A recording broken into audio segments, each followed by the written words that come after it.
पिछले सेक्शन में हमने अपने ऑटोनॉमस डिलीवरी ड्रोन स्काईवर्ड 1 को एप्सिलॉन ग्रीडी स्ट्रेटजी का यूज करके डायनामिक क्यूरोसिटी की एक डोज दी थी। एक्सप्लोरेशन और एक्सप्लॉयटेशन को बैलेंस करके स्काईवर्ड 1 को शुरुआती मामूली चॉइसेस में लॉक होने के बजाय अल्टरनेटिव फ्लाइट मैन्यूवर्स को ट्राई करने की फ्रीडम मिल गई। अब हमें एक क्रूशियल प्रैक्टिकल क्वेश्चन का आंसर देना होगा कि रियल वर्ल्ड में एक्टिवली एक्सप्लोरेटरी रिस्क लेते हुए एक एजेंट अपनी action value memory Q values को कैसे अपडेट करता है। जब कोई एजेंट किसी फिक्स्ड पॉलिसी को पैसिवली इवैल्यूएट करने के बजाय एक्टिवली एक्शंस लेने और ऑन द फ्लाई अपने बिलीफ्स को अपडेट करने की तरफ बढ़ता है तो वो मॉडल फ्री कंट्रोल के डोमेन में एंटर करता है। ये समझने के लिए कि physical AI agents live learning के दौरान रिस्क को कैसे हैंडल करते हैं, हम एक मोमेंट के लिए आसमान से बाहर आएंगे और रीइंफोर्समेंट लर्निंग के सबसे फेमस बेंचमार्क्स में से एक को देखेंगे, the Cliff walking problem, the ledge dilemma, risk versus reward in physical AI. Imagine कीजिए 40 किलोग्राम का एक हैवी क्वाड्रुपेडल रोबोटिक डॉग जिसका नाम स्ट्राइड 1 है। रफ माउंटेन सर्च और रेस्क्यू ऑपरेशंस के लिए डिजाइन किया गया स्ट्राइड 1 एक इंजर्ड हाइकर की लोकेशन तक पहुंचने के लिए एक नैरो हाई अल्टीट्यूड रिज को नेविगेट कर रहा है। Cliff walking benchmark S start point को रिप्रेजेंट करता है और जी गोल या हाइकर को रिप्रेजेंट करता है। टॉप रो एस से जी तक का सेफ इंटीरियर पाथ दिखाती है। मिडल रो डायरेक्ट लेज पाथ है। बॉटम रो क्लिफ ड्रॉप को रिप्रेजेंट करती है जिसे -100 पेनल्टी के साथ मार्क किया गया है। रिज पर गोल तक पहुंचने के 2 प्राइमरी वेज हैं, the direct ledge path, cliff edge के बिल्कुल बगल से चलने वाली एक स्ट्रेट लाइन। मैथमेटिकली ये सबसे शॉर्टेस्ट डिस्टेंस है जिसमें सिर्फ 12 स्टेप्स लगते हैं। The safe interior path, mountain slope पर अंदर की तरफ जाने वाला एक डिटूर। यह क्लिफ को पूरी तरह से अवॉइड करता है लेकिन रफ टेरेन पर 18 स्टेप्स लेता है। The environmental rules and rewards, standard movement step, her safe step लेने पर -1 रिवॉर्ड जो रोबोट को जल्दी डेस्टिनेशन तक पहुंचने के लिए एनकरेज करता है। Falling off the cliff sees -100 penalty. अगर स्ट्राइड 1 किसी भी क्लिफ सेल में कदम रखता है तो उसे इमीडिएट स्ट्रक्चरल इंपैक्ट होता है। वो स्टार्ट पोजीशन एस पर रिसेट हो जाता है और उसे अपनी जर्नी फिर से शुरू करनी पड़ती है। गोल स्टेट जी हाइकर तक पहुंचने पर -1 के फाइनल स्टेप रिवॉर्ड के साथ एपिसोड टर्मिनेट हो जाता है। अगर स्ट्राइड 1 जीरो मूवमेंट वेरिएंस वाला एक purely deterministic perfectly rigid mathematical point होता तो डायरेक्ट लेज पाएज पाथ एब्सोल्यूट ऑप्टिमल चॉइस होता। इसमें इंटीरियर पाथ के -18 के मुकाबले -12 की क्यूम्यूलेटिव कॉस्ट आती है। लेकिन स्ट्राइड 1 एक फिजिकल एआई सिस्टम है। ये हवा के झोंकों पैरों के नीचे ढीली बजरी के साथ रियल वर्ल्ड कंडीशंस में ऑपरेट कर रहा है। और सबसे इंपॉर्टेंट बात, एक epsilon greedy policy epsilon equals 0.10 का यूज करके एक्टिवली एक्सप्लोर कर रहा है। इसका मतलब है कि 10% टाइम स्ट्राइड 1 अपनी इंटेंडेड ग्रीडी मूव के बजाय रैंडमली एक एक्सप्लोरेटरी मोटर स्टेप चुनेगा। क्या होगा अगर स्ट्राइड 1 रैंडम स्टंबल लेने के 10% चांस को बनाए रखते हुए क्लिफ के किनारे किनारे चलता है? यह डायग्राम रीइंफोर्समेंट लर्निंग में डेंजरस एक्सप्लोरेशन के कॉन्सेप्ट को इलस्ट्रेट करता है, ये दिखाते हुए कि कैसे एक एजेंट अपने इंटेंडेड सेफ पाथ से हटकर क्लिफ से नीचे एक रैंडम एक्सप्लोरेटरी स्टेप ले सकता है जिससे उसे एक सीवियर पेनल्टी मिलती है और एनवायरनमेंट रीसेट हो जाता है। स्ट्राइड 1 डायरेक्ट क्लिफ एज के अलोंग जो भी सिंगल स्टेप लेता है उसमें एक अलग रिस्क होता है। अगर उसका एप्सिलॉन ग्रीडी इंजन लेज की तरफ एक रैंडम डाउन स्टेप ट्रिगर करता है तो वह एज से नीचे गिर जाता है। अगर कोई एल्गोरिदम अपनी खुद की एक्सप्लोरेटरी वोबल्स को अकाउंट में लेता है तो उसे जल्दी समझ आ जाता है एप्सिलॉन ग्रीडी स्ट्रेटजी के तहत क्लिफ एज के अलोंग चलना एक टेरिबल आइडिया है। इसे एक ऐसे अपडेट मैकेनिज्म की जरूरत है जो एजेंट के ऑपरेशनल फ्लॉस और एक्सप्लोरेटरी रिस्क्स सहित पॉलिसीज को इवैल्यूएट करे। ये हमें सबसे classic on policy control algorithm SARSA पर लाता है। Section break. एक्रोनिम SARSA को समझना। सारसा नाम किसी हाई लेवल थियोरेटिकल टर्मिनोलॉजी से निकला एक्रोनिम नहीं है। यह बस वह लिटरल डेटा सीक्वेंस है जिसे एल्गोरिदम इंटरेक्शन के हर सिंगल टाइम स्टेप पर प्रोसेस करता है। S sub t leads to A sub t leads to R sub t plus 1 leads to S sub t plus 1 leads to A sub t plus 1। चलिए हमारे क्वाड्रुपेड robot STRIDE 1 के जरिए इस सटीक 5 tuple sequence को step by step trace करते हैं। SARSA data experience tuple current state ST position 1 0 leads to action taken at T step right maneuver leads to reward received RT plus 1 -1 step cost leads to next state st plus 1 new ledge position leads to next action at plus 1 step north exploration s sub t robot time step T पर अपनी current physical state observe करता है। उदाहरण के लिए mountain grid पर position coordinates S sub T robot अपनी current epsilon greedy policy के बेसिस पर एक एक्शन सेलेक्ट और एग्जीक्यूट करता है। उदाहरण के लिए step right are sub T plus 1 environment respond करता है। रोबोट एक इमीडिएट फीडबैक रिवॉर्ड एक्सपीरियंस करता है। उदाहरण के लिए नॉर्मल स्टेप के लिए -1 S sub T plus robot अपनी नई फिजिकल स्टेट में पहुंचता है। उदाहरण के लिए माउंटेन पर AdSense cell A sub T plus 1 the crucial step state A sub T plus 1 में खड़े होकर रोबोट अपनी पिछली एक्शन ए सब टी की वैल्यू अपडेट करने से पहले अपनी अगली action A sub T plus 1 select करने के लिए अपनी करंट एप्सिलॉन ग्रीडी पॉलिसी का यूज करता है। ऑन पॉलिसी कंट्रोल की डिफाइनिंग कैरेक्टरिस्टिक ध्यान दीजिए कि क्या चीज सारसा को यूनिक बनाती है। ए सब टी की एक्शन वैल्यू क्यू को अपडेट करने के लिए सारसा उस specific action A sub T plus 1 को आगे देखता है जिसे एजेंट वास्तव में आगे लेने का प्लान बनाता है।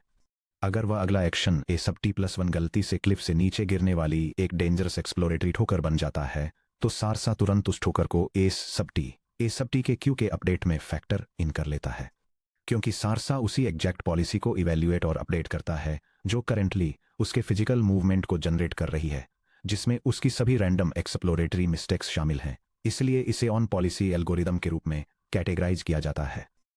Section break the maths demystified extending TD02 to control. Section 5.5 में हमने passively state values V of S को इवैल्यूएट करने के लिए single step temporal difference learning rule introduce किया था, जिसे TD0 के नाम से जाना जाता है। V of S sub T gets V of S sub T plus alpha times open bracket R sub T plus 1 plus gamma V of S sub T plus 1 minus V of S sub T close bracket. TD learning के core intuition को याद कीजिए। Performance evaluate करने के लिए किसी episode के बिल्कुल एंड तक वेट करने के बजाय, जैसे मोंटे कार्लो मेथड्स में होता है, एजेंट नेक्स्ट स्टेट की एस्टिमेटेड वैल्यू को फ्यूचर रिवार्ड्स के प्रॉक्सी के रूप में यूज करके सिर्फ एक सिंगल स्टेप के बाद ही अपने बिलीफ्स को अपडेट कर लेता है, और इस प्रोसेस को बूटस्ट्रैपिंग कहते हैं। पैसिव वैल्यू एस्टिमेशन को एक्टिव रियल टाइम कंट्रोल में ट्रांसफॉर्म करने के लिए हम अपना target state values V of S से बदलकर state action values Q of S A पर शिफ्ट करते हैं, जिसे हमने सेक्शन 4.3 में इंट्रोड्यूस किया था। SARSA update equation state lookup values V of S को state action pairs Q of S A से रिप्लेस करने पर हमें सारसा का कंप्लीट मैथमेटिकल अपडेट रूल मिलता है। Q of S sub T comma A sub T gets Q of S sub T comma A sub T plus alpha times open bracket R sub T plus 1 plus gamma Q of S sub T plus 1 comma A sub T plus 1 which is the TD target minus Q of S sub T comma A sub T close bracket which is the TD error delta sub T. आइए इस equation के हर component को break down करके देखते हैं कि यह सच में कितना सिंपल है। यह diagram Saharsa reinforcement learning algorithm के अपडेट रूल फॉर्मूला को इलस्ट्रेट करता है और डिटेल में बताता है कि कैसे लर्निंग रेट को टेम्पोरल डिफरेंस एरर से मल्टीप्लाई करके और उसे ऐड करके एग्जिस्टिंग एक्शन वैल्यू एस्टिमेट को एडजस्ट किया जाता है। Q of S sub T यानी ओल्ड एस्टिमेट एजेंट का करंट बिलीफ उस लॉन्ग टर्म टोटल रिवॉर्ड के बारे में जो एक्शन एस सब टी लेने पर मिलता है जब वो स्टेट एस सब टी में खड़ा होता है। आर सब टी प्लस 1 यानी इमीडिएट फीडबैक वो रियल फिजिकल रिवॉर्ड सिग्नल जो एनवायरनमेंट तुरंत एक्शन ए सब टी के बाद रिटर्न करता है। Gamma Q of S sub T plus 1 A sub T plus 1 यानी बूटस्ट्रैप्ड फ्यूचर रिटर्न अगली state S sub T plus 1 से अगले चुने गए action A sub T plus 1 का इस्तेमाल करके आगे बढ़ने की एस्टिमेटेड डिस्काउंटेड वैल्यू। यहाँ गामा जो 0 to 1 की रेंज में है डिस्काउंट फैक्टर है। TD target equal to R sub T plus plus gamma Q of S S sub T plus 1 A sub T plus 1 एक refreshed single step sample estimate की Q of A sub T असल में क्या होना चाहिए, जो real immediate reality R sub T plus 1 को future predictions के साथ कंबाइन करता है। TD error delta sub T equal to TD target minus Q of A sub T surprise factor. अगर TD टारगेट ओल्ड एस्टिमेट से बड़ा है तो डेल्टा सब टी पॉजिटिव है, जो एजेंट को Q of A sub T बढ़ाने के लिए कहता है। अगर टारगेट एक्सपेक्टेड से खराब है तो डेल्टा सब टी नेगेटिव है, जो क्यू वैल्यू को नीचे ले जाता है। अल्फा यानी लर्निंग रेट, एक छोटा स्टेप साइज पैरामीटर जहां अल्फा 0 टू 1 की रेंज में है, जो ये कंट्रोल करता है कि एजेंट नए एक्सपीरियंस के बेस पर कितनी तेजी से अपनी मेमोरी अपडेट करता है। Section break, Python implementation, the SARSA control loop. चलिए सारसा एल्गोरिदम का एक कंप्लीट स्टैंडअलोन पाइथन इम्प्लीमेंटेशन बनाते हैं। हम सारसा अपडेट रूल के लिए एक क्लीन हेल्पर फंक्शन बनाएंगे और इसे एक एक्टिव ट्रेनिंग लूप में इंटीग्रेट करेंगे जहां एजेंट स्टेप बाय स्टेप अपनी क्यू टेबल अपडेट करता है। यह code snippet numerical computing tools का यूज करके रीइंफोर्समेंट लर्निंग कॉन्सेप्ट्स के इम्प्लीमेंटेशन को दिखाता है। यह एक एक्सप्लोरेशन पॉलिसी का यूज करके एक्शंस सिलेक्ट करने का मैकेनिज्म डिफाइन करता है, जो रैंडम डिस्कवरी और नॉन ऑप्टिमल मूव्स को यूज करने के बीच बैलेंस बनाता है। ये on policy temporal difference algorithm Saharsa के लिए कोर अपडेट स्टेप को भी आउटलाइन करता है, जो प्रेडिक्टेड और ऑब्जर्व्ड रिवार्ड्स के बीच का डिफरेंस कैलकुलेट करके एक्शन वैल्यू एस्टिमेट्स को इटरेटिवली रिफाइन करता है। The full training episode step flow, SARSA practice में कैसे काम करता है ये देखने के लिए नीचे दिए गए एग्जीक्यूशन पैटर्न को स्टडी कीजिए। नोटिस कीजिए कि डेटा स्ट्रीम किस तरह स्पष्ट रूप से S sub T R sub T plus one S sub T plus one ए sub T plus one pipeline से मैच करती है। ये कोड डेमोस्ट्रेट करता है कि सारसा कंट्रोल एल्गोरिदम का यूज करके एक रेनफोर्समेंट लर्निंग एजेंट के लिए सिंगल ट्रेनिंग एपिसोड कैसे एग्जीक्यूट किया जाता है। यह एनवायरनमेंट को इनिशियलाइज करता है, एक्सप्लोरेशन स्ट्रेटजी का यूज करके इनिशियल एक्शन सिलेक्ट करता है और जब तक एपिसोड टर्मिनेट नहीं होता तब तक एनवायरनमेंट में लूप करता है। हर स्टेप पर यह रिवॉर्ड और नेक्स्ट स्टेट को ऑब्जर्व करता है, सेम पॉलिसी के तहत सब्सिक्वेंट एक्शन सिलेक्ट करता है। सारसा अपडेट रूल का यूज करके एक्शन वैल्यू टेबल को अपडेट करता है और टोटल एक्यूमुलेटेड रिवॉर्ड को ट्रैक करते हुए स्टेट और एक्शन रेफरेंसेस को ट्रांजिशन करता है। की प्रोसीजरल टेक अवे, ऊपर दिए गए लूप में स्टेप 4 को ध्यान से देखिए। State equal to next state और action equal to next action. SARSA में टीडी टारगेट कैलकुलेट करने के लिए चुना गया action A sub T plus one he exact action होता है जिसे एजेंट अगले टाइम स्टेप में एग्जीक्यूट करता है। एल्गोरिदम क्या इवैल्यूएट करता है और फिजिकल रोबोट वास्तव में क्या करता है, इसके बीच जीरो डिस्क्रिपेंसी होती है। 5. सारसा सेफ क्यों खेलता है, कॉशन की मैकेनिक्स। चलिए एक्शन में सारसा को देखने के लिए माउंटेन रिज पर अपने क्वाड्रुपेड रोबोट स्ट्राइड 1-1 पर वापस चलते हैं। मान लीजिए स्ट्राइड 1 स्टेट पोजीशन 1-1 पर खड़ा है, जो सीधे क्लिफ लेज के किनारे एक सेल है।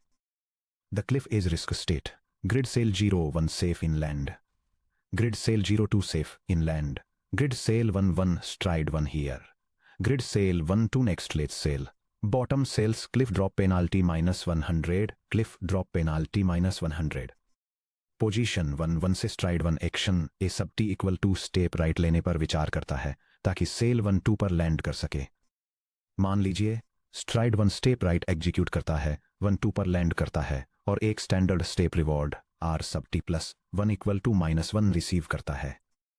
अब 1-2 पर खड़े होकर स्ट्राइड 1 को अपनी current epsilon greedy policy epsilon equal to 0.10 का यूज करके अपना अगला action A sub T plus 1 select करना होगा। 90% टाइम एक्सप्लॉयटेशन स्ट्राइड 1 लेज पाथ पर कंटिन्यू करने के लिए स्टेप राइट चुनता है। 10% टाइम एक्सप्लोरेशन स्ट्राइड 1 एक रैंडम मनूवर चुनता है।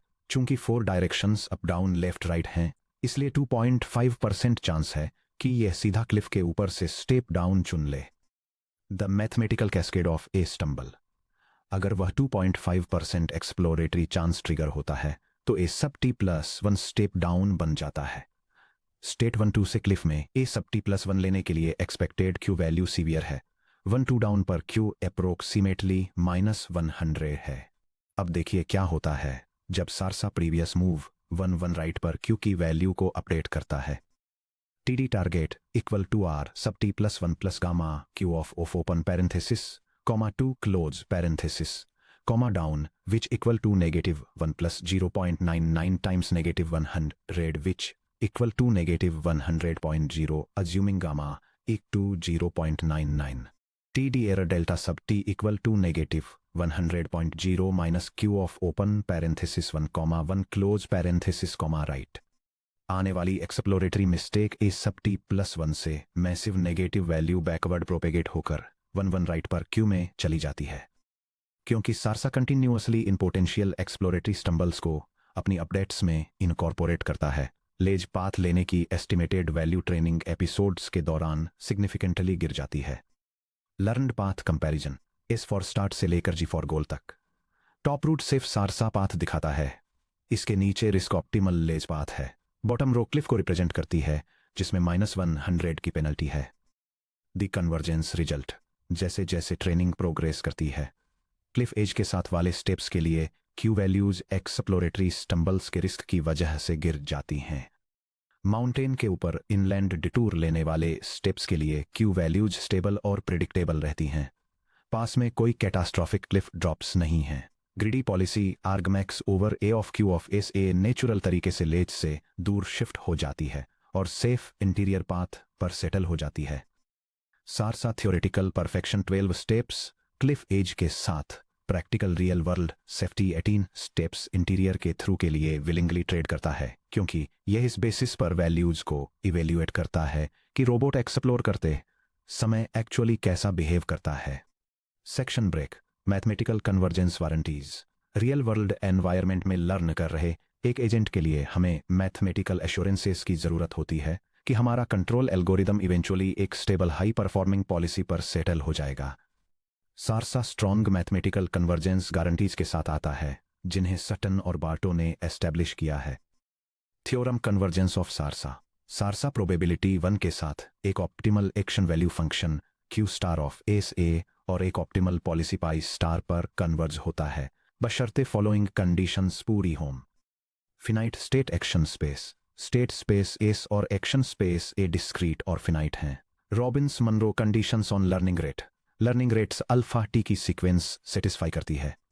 The sum from T equal to 1 to infinity of alpha sub T equal to infinity and. The sum from T equal to 1 to infinity of alpha sub T squared is less than infinity. आसान शब्दों में कहें तो learning rate इतना बड़ा होता है कि एल्गोरिदम शुरुआती इनिशियल कंडीशंस से उबर सके, लेकिन टाइम के साथ रैंडम वेरिएंस को दबाने के लिए यह काफी तेजी से घटता भी है। G L I policy decay यानी greedy in the limit with infinite exploration. Policy को 2 एक्सप्लोरेशन प्रॉपर्टीज को सेटिस्फाई करना जरूरी है। हर state action pair S A को लगातार इनफाइनाइटली विजिट किया जाता रहता है। एक्सप्लोरेशन पैरामीटर एप्सिलॉन टी 0 की तरफ डिके होता है जैसे जैसे टाइम स्टेप्स टी इन्फिनिटी की ओर बढ़ते हैं, जिससे पॉलिसी स्मूथली एक्सप्लोरेटरी यानी एप्सिलॉन ग्रेटर दैन 0 से पूरी तरह से ग्रीडी यानी एप्सिलॉन इक्वल टू 0 पर कन्वर्ज हो जाती है।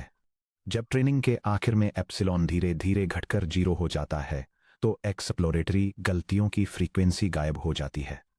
इसके रिजल्ट के रूप में सारसा की सीखी हुई सेफ पॉलिसी धीरे धीरे वापस ट्रू थ्योरेटिकल ऑप्टिमम की तरफ शिफ्ट हो जाती है, क्योंकि एक्सप्लोरेटरी फेलियर का रिस्क खत्म हो जाता है। Section break, practical summary. Physical AI में सारसा कब चुनें? फिजिकल रोबोटिक्स और रियल वर्ल्ड एआई एप्लीकेशंस में एल्गोरिदम का सिलेक्शन अक्सर रॉ थ्योरेटिकल स्पीड के बजाय सेफ्टी कंस्ट्रेंट्स के आधार पर होता है। यह table Saharsa on policy control के की फीचर्स और ट्रेट्स को डिटेल में बताती है। पॉलिसी टाइप के बारे में कहें तो सारसा ऑन पॉलिसी है जो एप्सिलॉन ग्रीडी एक्सप्लोरेशन सहित एक्टिव टारगेट पॉलिसी को इवैल्यूएट और अपडेट करता है। इसके डेटा सीक्वेंस में state A sub T, action A sub T, reward R sub T plus 1, state A sub T plus 1 और action A sub T plus 1 शामिल हैं। सारसा एक risk averse safety posture maintain करता है और डेंजरस बाउंड्रीज से दूर रहता है, क्योंकि एक्सप्लोरेटरी स्टम्बल्स पास की स्टेट वैल्यूज को पेनलाइज करते हैं। इसका best user case physical hardware systems हैं, जहां ट्रायल एंड एरर मिस्टेक्स की भारी कीमत चुकानी पड़ती है, for example motor strain, structural drops या डायनामिक कोलिजन। फाइनली इसकी प्राइमरी लिमिटेशन यह है कि यह एक्टिव एक्सप्लोरेशन के दौरान सब ऑप्टिमल पाथ्स प्रोड्यूस कर सकता है, क्योंकि यह अपनी टेम्परेरी रैंडम मिस्टेक्स को अपनी वैल्यू अपडेट्स में शामिल करता है। Real world applications. सारसा तब एक बेहतरीन चॉइस होता है जब भी किसी एजेंट को हाई स्टेक्स एनवायरनमेंट्स में सेफ्टी के साथ सीखना होता है। लेग्ड रोबोटिक्स, अनस्टेबल टेरेन पर क्वाड्रुपेडल डायनामिक स्टेबलाइजेशन, एक एक्सट्रीम एक्सप्लोरेटरी जॉइंट एंगल लेने से रोबोट गिर सकता है। ऑटोनॉमस ड्राइविंग, फिसलने वाले मोड़ों पर स्पीड एडजस्टमेंट, जहां बैरियर के पास अचानक एक्सप्लोरेटरी स्टीयरिंग एडजस्टमेंट करने से गंभीर रियल वर्ल्ड पेनल्टी लग सकती है। इंडस्ट्रियल ऑटोमेशन, नाजुक कंपोनेंट्स के आसपास मैकेनिकल आर्म मैनिपुलेशन, जहां एक्सप्लोरेटरी कोलिजन से फिजिकल हार्डवेयर को नुकसान पहुंच सकता है। Section break, summary and looking ahead. इस सेक्शन में हमने अपना सबसे पहला active model free control algorithm बनाया, सारसा। अपनी सिंगल स्टेप अपडेट्स को एजेंट की करंट एक्सप्लोरेटरी पॉलिसी द्वारा चुने गए एग्जैक्ट नेक्स्ट एक्शन ए सब T+1 से एंकर करके सारसा नेचुरली कंजर्वेटिव और रिस्क अवेयर ट्रेजेक्ट्रीज लर्न करता है, जो लर्निंग के दौरान फिजिकल हार्डवेयर को सेफ रखती हैं। लेकिन यह एक फंडामेंटल थ्योरेटिकल क्वेश्चन उठाता है, क्या हो अगर हमारा फिजिकल एआई सिस्टम कंजर्वेटिव नहीं होना चाहता? क्या हो अगर हमारा ऑटोनॉमस डिलीवरी ड्रोन या रोबोटिक सर्च डॉग अपनी खुद की टेम्परेरी एक्सप्लोरेटरी मिस्टेक्स को पूरी तरह इग्नोर करते हुए किसी एनवायरनमेंट में absolute theoretical shortest path learn करना चाहता हो?